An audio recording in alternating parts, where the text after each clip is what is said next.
Sekolah ini katanya paling tua di Jakarta. Letaknya nggak jauh dari pusat kota. Tapi anehnya, begitu kamu masuk gerbangnya, suasana langsung berubah. Jalanan yang tadinya rame, tiba-tiba kayak sunyi.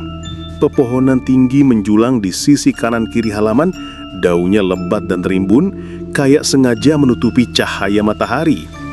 Bangunannya masih asli dari zaman kolonial. Dinding temboknya besar dan tebal, cat putihnya udah mulai mengelupas, warnanya pudar seperti disimpan terlalu lama. Jendelanya besar-besar, dari kayu jati tua, banyak yang udah lapuk tapi belum diganti.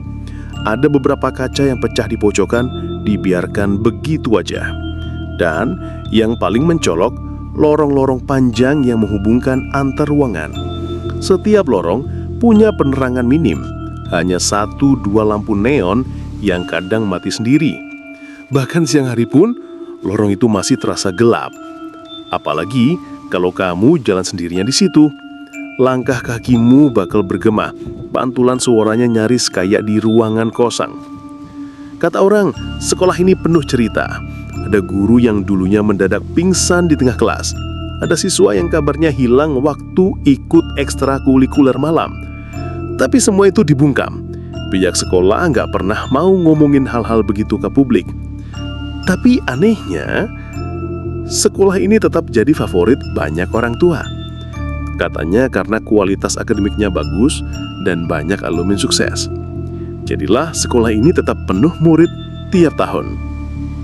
Salah satu murid barunya adalah Dina, gadis kelas 11 yang pindah dari luar kota karena ikut orang tuanya mutasi kerja ke Jakarta. Dina bukan tipe penakut.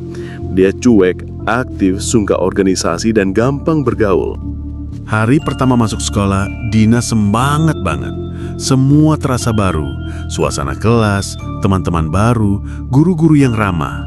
Bahkan, ruang perpustakaan dan ruang seni pun bikin dia betah. Walau sedikit tua dan penuh debu, tapi tetap menarik. Hari-hari awal berjalan normal. Dina mulai ikut ekskul OSIS dan klub teater. Dia cepat kenal banyak teman, dan seperti siswa baru pada umumnya, dia juga sering keliling sekolah buat hafalin ruangan. Tapi, ada satu bagian sekolah yang dari awal terasa beda. Lorong tua di samping aula besar. Lorong itu agak tersembunyi. Pintu masuknya tertutup lemari tua dan papan triplex yang kelihatan udah lama banget dibiarkan. Beberapa siswa nyebut tempat itu gudang mati. Katanya, lorong itu udah ditutup puluhan tahun lalu, tapi nggak ada yang mau cerita kenapa. Hari pertama Dina lihat lorong itu, dia cuma lewat aja. Tapi entah kenapa, tiap kali dia melintasi dekat situ, ada rasa dingin yang aneh. Bulu kuduknya meremang. Padahal siang dan udara Jakarta panas. Tapi lorong itu selalu terasa lebih dingin dari tempat lain. Minggu kedua sekolah, kejadian aneh mulai terjadi. Sore itu, Dina baru selesai rapat OSIS. Teman-temannya udah pulang lebih dulu. Dia sendirian jalan ke arah gerbang lewat aula. Aula sudah kosong, lampunya sudah dimatikan. Tapi pas dia lewat depan lorong tua itu, dia sempat menoleh. Di ujung lorong gelap yang tertutup lemari, Dina lihat sesuatu bergerak.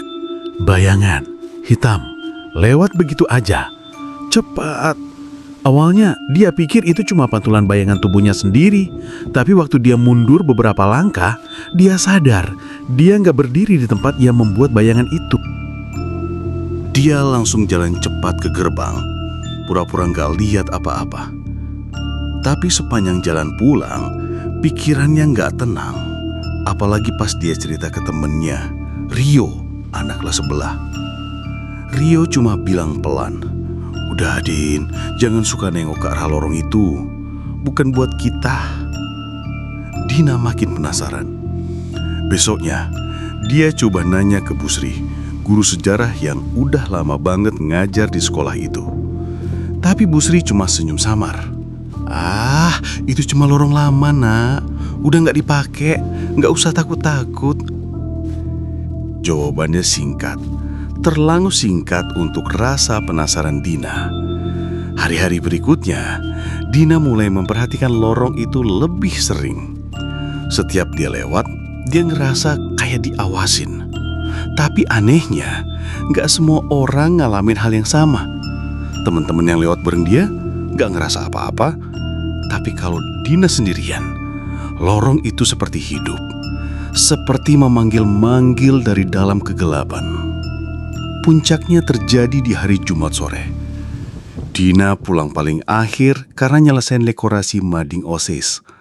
Sekolah udah sepi. Lampu lorong mulai padam satu persatu. Saat dia mau menuju gerbang, suara itu terdengar. Langkah kaki, pelan, teratur, dari arah lorong tua. Dia berhenti. Nafasnya tertahan. Jantungnya berdetak cepat. Dia coba yakin itu cuma suara temannya atau penjaga sekolah. Tapi waktu dia nengok, lorong itu masih tertutup rapat. Gak ada siapa-siapa. Tapi suara langkah kaki tetap terdengar. Dan lalu dia lihat lagi bayangan itu. Bayangan hitam, bentuknya seperti perempuan. Rambut panjang, berdiri di ujung lorong. Dia gak bergerak. Dina gak sempat mikir. Dia langsung lari keluar tanpa nengok ke belakang. Hari itu jadi awal dari semua misteri yang mulai terbuka. Dina nggak tahu siapa sosok itu. Tapi satu hal yang pasti, lorong tua itu menyimpan sesuatu. Bukan cuma ruang kosong, tapi juga kenangan gelap yang belum selesai. Dan Dina seolah-olah dipilih untuk membuka tabirnya. Lorong itu letaknya di samping aula. Kalau kamu berdiri di tengah aula dan tengok ke kanan, di sanalah lorong itu. Tertutup lemari tua yang udah bolong di beberapa bagian, ditumpuk kardus dan meja rusak, seolah sengaja disamarkan biar orang lupa kalau di sana pernah ada jalan masuk. Pintu lorong itu sendiri masih ada, tapi udah dipaku. Gagang pintunya berkarat, dan kalau kamu pegang, rasanya dingin banget, kayak besi yang disimpan di kulkas, padahal udara luar cukup panas. Sejak pertama kali lihat lorong itu, Dina ngerasa ada yang aneh. Tapi sejak kejadian bayangan hitam itu, rasa penasaran Dina makin jadi-jadi. Setiap kali lewat situ, dia pelan-pelan jalan lebih lambat. Kupingnya fokus dengerin, matanya ngintip dari celah antara lemari. Dan benar saja, suara-suara itu makin sering kedengaran. Langkah kaki, tapi bukan yang keras atau terburu-buru. Suaranya pelan, kayak ada seseorang yang gak mau ketahuan. Sesekali suara itu diiringi bisikan. Lalu suara cewek nangis. Bukan teriak, tapi seperti isak yang tertahan, dalam, dan nyesak banget. Dina gak bisa tenang. Akhirnya dia nekat tanya ke salah satu kakak kelas yang kelihatan sering bolak-balik ke aula. Namanya Yuni, kelas 12, rambut dikuncir dan pakai jaket OSIS. "Teh, lorong yang dekat aula itu beneran kosong ya?" tanya Dina sambil sok santai. Yuni berhenti sebentar, terus ngelirik. Ekspresinya langsung berubah. "Udah, jangan kepo. Itu lorong setan," jawabnya pendek, nadanya dingin. "Lah, kenapa? Emang beneran ada apa?" Yuni nggak jawab. Dia cuma angkat bahu lalu jalan pergi sambil bilang, "Nggak semua tempat di sekolah ini harus kamu tahu." Jawaban itu justru bikin kepala Dina makin penuh tanya. Lorong setan? Kenapa bisa dapat nama kayak gitu? Siapa yang ngasih nama itu pertama kali? Kenapa kayaknya semua orang yang ditanya selalu menghindar? Malamnya, Dina coba cari-cari informasi di internet. Dia ketik nama sekolahnya, ditambah kata-kata kayak angker, mistis, cerita horor. Tapi hasilnya nihil. Semua artikel tentang sekolah itu isinya prestasi, berita kegiatan siswa, atau foto-foto peringatan Hari Nasional. Bersih dari kisah seram. Tapi esok harinya, Dina iseng buka akun medsos alumni sekolah itu. Dia nemuin satu postingan lama di kolom komentar. Seseorang nulis, "Masih ada yang ingat suara cewek nangis di lorong belakang aula? Waktu itu gue kira cuma halusinasi, tapi ternyata banyak yang ngalamin." Dina langsung kirim DM. tapi pesannya cuma dibaca, nggak dibalas. Dina sadar, kalau dia mau tahu lebih banyak, dia harus cari tahu langsung dari orang yang lebih tua, lebih lama di sekolah itu.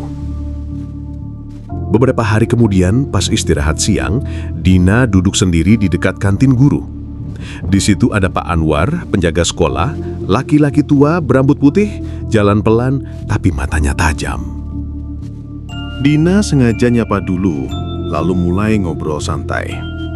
Setelah obrolan ngalir, barulah dia tanya pelan. "Pak, lorong dekat aula itu dulu pernah dipakai ya?" Pak Anwar berhenti ngunyah. Tangannya yang tadi megang sendok berhenti di tengah udara. Dia pandangin Dina lama. "Kenapa kamu nanya?" Suaranya pelan. "Iseng aja, Pak. Soalnya kelihatannya kayak bekas lorong yang ditutup," kata Dina berusaha tetap kalem. Pak Anwar narik nafas panjang. Dia lihat ke kiri dan kanan, terus nyenderin tubuh ke depan, mendekat sedikit ke arah Dina. "Kamu pernah dengar nama Rani?" Dina geleng. Pak Anwar mengangguk kecil. "Dulu, Rani itu salah satu siswa paling pintar di sekolah ini. Pendiam, sopan, rambutnya panjang banget. Jarang ngobrol sama siapa-siapa. Tapi semua guru suka sama dia, karena rajin dan nilainya selalu bagus." Dina menyumak, matanya nggak berkedip. Tapi satu hari, Rani nggak pulang. Orang tuanya panik, guru-guru nyariin. Semua ruangan dibuka, lorong juga udah dicek, tapi dia nggak ditemukan. Sejak itu, lorong ditutup. Pak Anwar berhenti sejenak. "Kamu tahu nggak, waktu kami buka pintu lorong itu pertama kali, bau aneh keluar. Kayak campuran debu, kertas lama, dan bunga melati busuk. Tapi di dalam kosong, nggak ada siapa-siapa." Jadi, dia hilang di lorong itu, bisik Dina. Pak Anwar cuma angguk pelan. Dan sampai sekarang belum pernah ditemukan jasadnya. Gak ada kabar, gak ada jejak. Dina terdiam. "Satu hal lagi," kata Pak Anwar sambil menatap tajam. "Kalau kamu dengar suara cewek nangis dari lorong itu, jangan pernah jawab. Jangan tanya kamu kenapa. Jangan samperin. Cukup jalan terus dan pura-pura nggak dengar." Dina menelan ludah, tangannya dingin. "Kenapa, Pak?" "Karena kalau kamu jawab, dia bakal ngira kamu pengganti." Keesokan harinya, Dina duduk sendiri di kelas. Hujan turun sejak pagi. Udara lembab dan jendela berembun. Pikirannya masih terbayang ucapan Pak Anwar. Siapa sebenarnya Rani? Dan kenapa semua orang seperti menyimpan rahasia? Yang lebih aneh lagi, suara dari lorong itu makin sering kedengaran.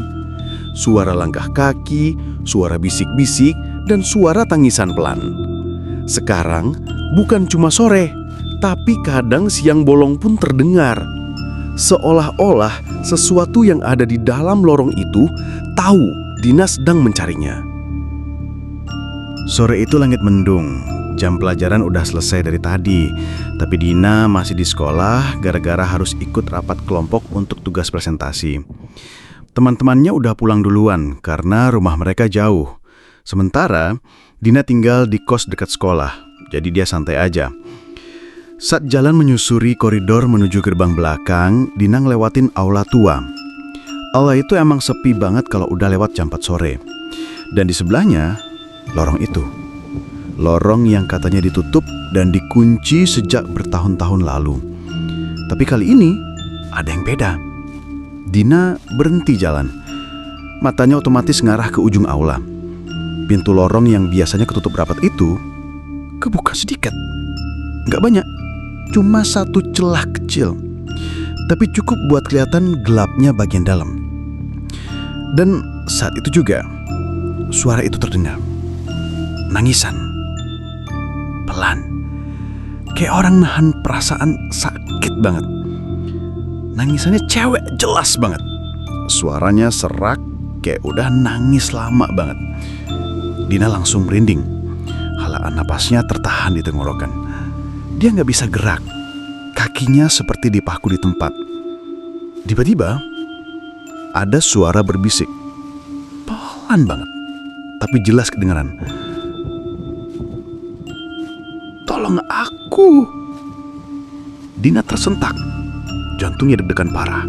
Suaranya datang dari belakang lorong. Angin dingin keluar dari celah pintu lorong itu. Kayak ada kipas angin besar di dalam. Rambut Dina berkibar pelan, padahal di lorong lain gak ada angin apa-apa. Dia mundur perlahan, lalu langsung lari sekencang-kencangnya. Napasnya terengah-engah waktu sampai di gerbang.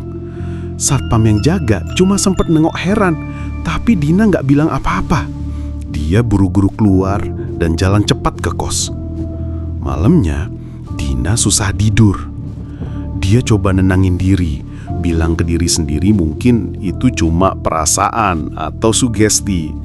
Tapi tubuhnya masih ngerasa dingin dan pikirannya muter-muter di satu hal. Suara tangis dan bisikan, "Tolong aku." Baru sekitar jam 1 pagi, dia ketiduran. Dan disitulah mimpi itu dimulai. Dina berdiri di lorong gelap. Lorongnya panjang banget dan lampu-lampunya mati. Dia pegang senter kecil, tapi cahayanya kayak diserap sama tembok. Di ujung lorong, dia lihat siluet seseorang. Gadis, rambutnya panjang, menutupi wajahnya. Seragam sekolahnya sama persis kayak seragam sekolah Dina, tapi lusuh, kumal, seperti udah lama banget dipakai tanpa dicuci. Gadis itu nggak bergerak, cuma berdiri aja di pojokan. Dina coba manggil, tapi suaranya nggak keluar. Tenggorokannya kering, dadanya sesak.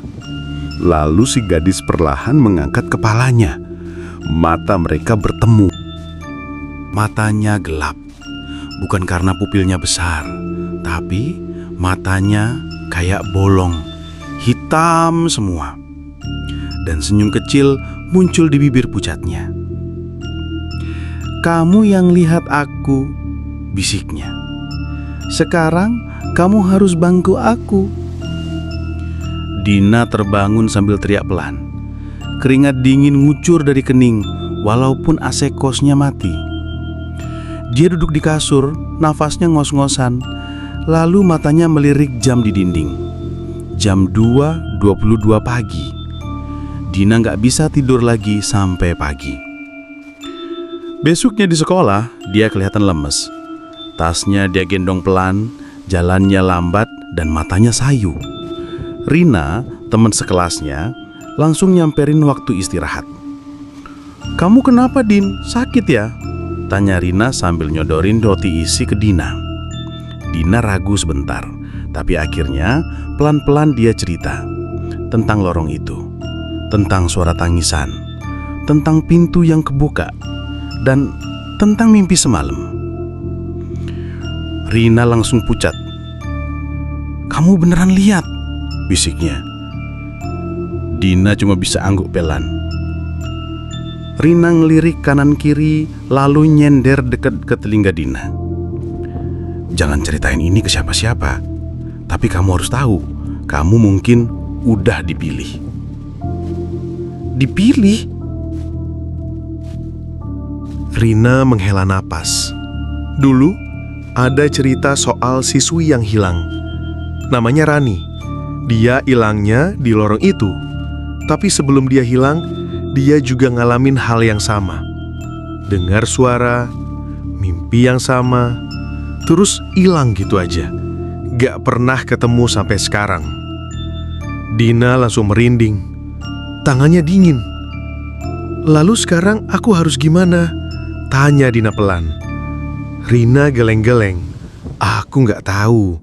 Tapi biasanya yang udah mimpi gitu bakal terus-terusan dihantui sampai dia melihat semuanya.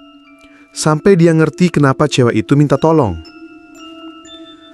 Dina memejamkan mata. Di telinganya suara tangisan semalam kayak terulang lagi.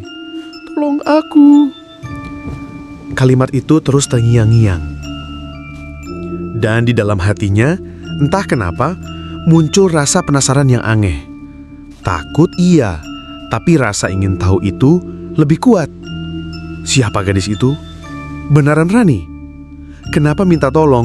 Dan kenapa harus Dina yang lihat? Hari itu Dina nggak fokus belajar. Setiap dengar suara langkah kaki di luar kelas, dia spontan nengok. Setiap ada pintu tua yang berderit, dia langsung panik. Tapi dia tahu, cerita ini belum selesai. Dan kalau dia diam aja, sesuatu yang lebih buruk mungkin bakal terjadi. Apalagi malam itu dia mimpi lagi, sama persis. Lorong gelap, suara bisikan, dan gadis rambut panjang yang kini berdiri lebih dekat dari sebelumnya. Dina masih belum bisa tidur nyenyak sejak kejadian lorong itu. Suara tangisan dan bisikan, "Tolong aku," terus terngiang di kepala. Setiap malam, mimpinya sama. Lorong gelap, suara rantai diseret, dan gadis berambut panjang yang berdiri diam di ujung koridor. Pagi itu, saat pelajaran sejarah berlangsung, Dina nggak bisa konsentrasi. Pandangannya kosong ke arah papan tulis, tapi pikirannya muter-muter di satu pertanyaan. Siapa sebenarnya Rani? Dan kenapa dia muncul dalam mimpinya? Pas istirahat, Dina mutusin buat ke perpustakaan. Teman-temannya nyuruh ikut ke kantin, tapi dia nolak halus. "Aku nyari referensi tugas aja, cepet kok," katanya sambil senyum tipis. Perpustakaan sekolah emang udah tua. Lantainya masih kayu dan tiap langkah bakal bunyi krek-krek pelan. Dina jalan pelan-pelan. Matanya menelusuri rak-rak buku yang tinggi dan penuh debu.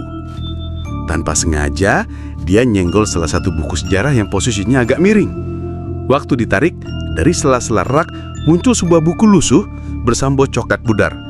Udah robek sedikit di sudutnya. Dina penasaran dan langsung buka. Halaman pertamanya bikin napasnya tertahan. Tulisannya rapi, pakai pulpen biru agak miring ke kanan.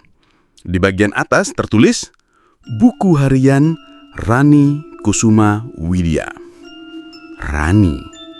Dina langsung cari tempat duduk di pojokan. Di meja kecil dekat jendela yang menghadap lapangan belakang, dia mulai baca lembar demi lembar.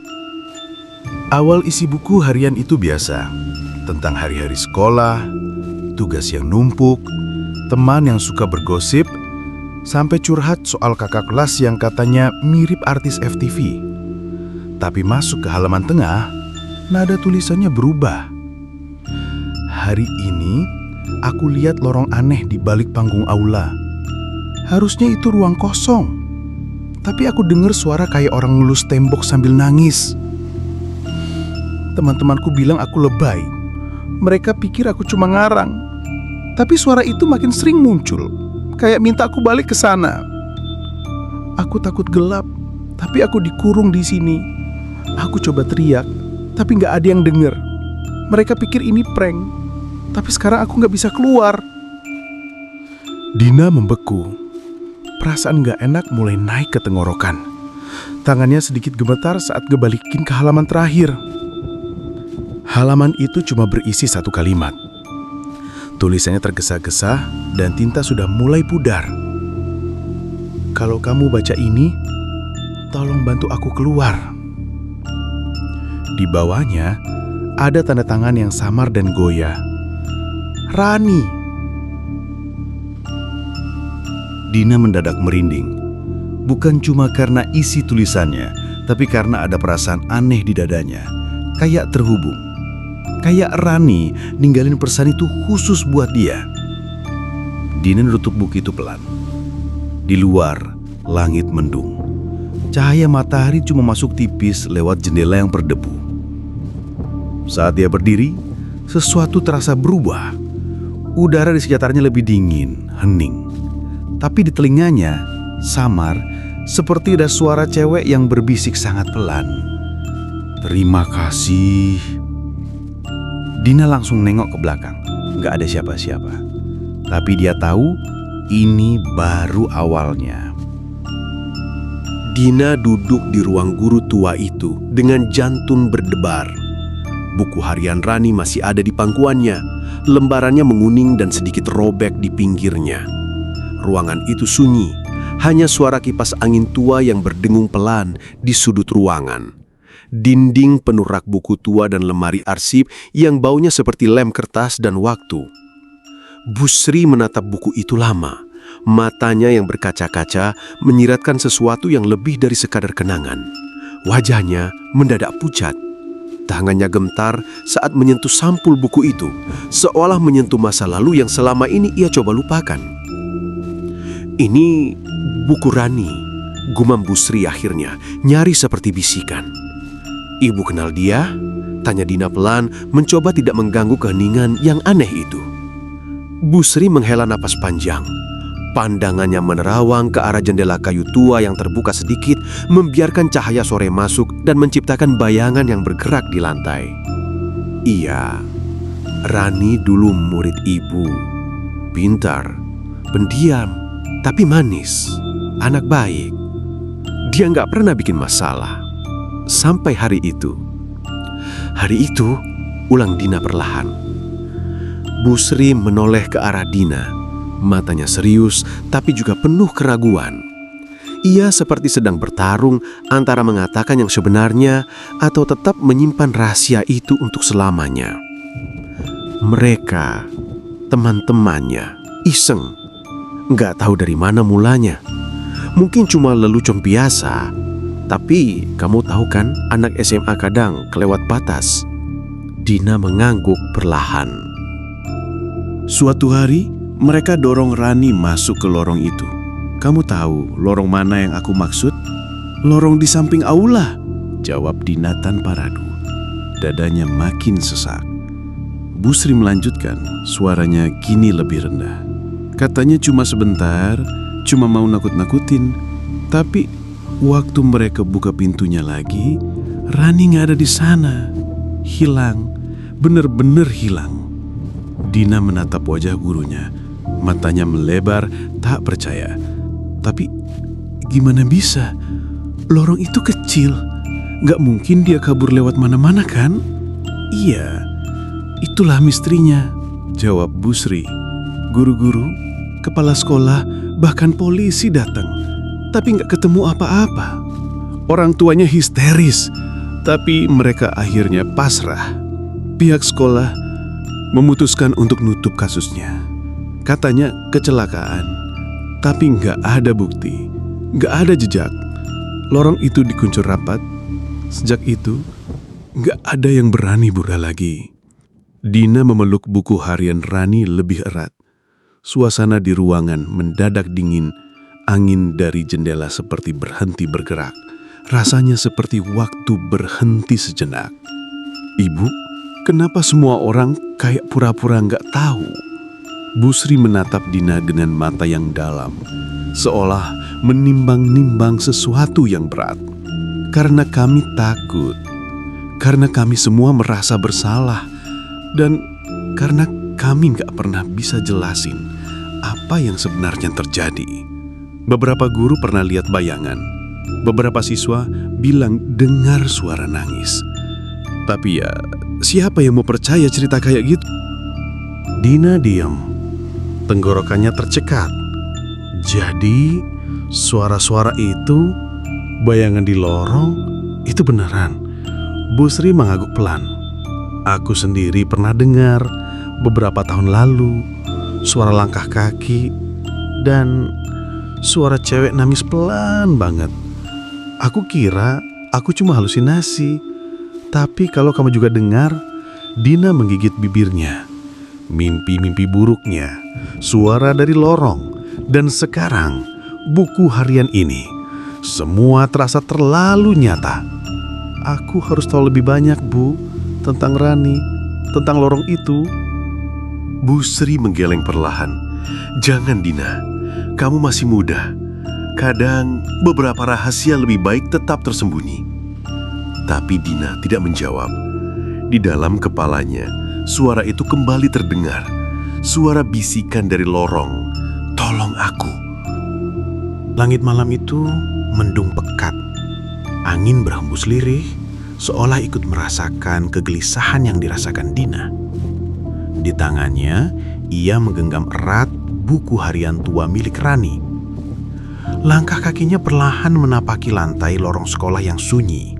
Hanya suara desiring angin dan derit papan kayu tua yang menemani. Dina berdiri tepat di depan pintu lorong yang terkenal itu. Sekilas, ia ragu. Tapi, suara lirih dari mimpi-mimpinya kembali terngiang. "Tolong aku." Dengan nafas bergetar, Dina meletakkan buku harian itu di lantai, tepat di depan pintu. Suaranya perlahan, tapi penuh ketulusan. "Maaf kalau selama ini gak ada yang denger. Aku tahu kamu gak pergi karena masih nyari seseorang yang mau percaya. Sekarang aku tahu kisahmu, Rani." Tiba-tiba angin berhembus kencang dari celah pintu lorong itu. Cahaya lampu di aula berkedip pelan, lalu mati sejenak. Dari belik celah pintu yang sedikit terbuka, muncul sosok gadis berbaju putih. Rambut panjangnya menjuntai menutupi wajah pucatnya. Tapi ada senyum kecil di bibirnya. Bukan senyum menyeramkan, tapi lebih seperti seseorang yang akhirnya bisa tenang. Mata Dina berkaca-kaca. Entah kenapa, dia gak takut. Sosok itu mengangguk perlahan, lalu menghilang pelan-pelan bersama hembusan angin terakhir malam itu. Sejak malam itu, lorong kembali sunyi. Gak ada lagi suara tangis, gak ada lagi langkah kaki sore hari. Tapi beberapa guru bilang kadang suara langkah kecil masih terdengar di ujung lorong. Seperti seseorang yang masih berjalan pelan, memastikan bahwa kisahnya gak dilupakan. Mungkin Rani belum benar-benar pergi. Mungkin dia hanya ingin satu hal: didengar. Dan sejak saat itu, sekolah itu kembali tenang. Lorong tua itu kini hanya menjadi tempat lewat, bukan lagi sumber teror. Tapi buat Dina, semuanya berubah.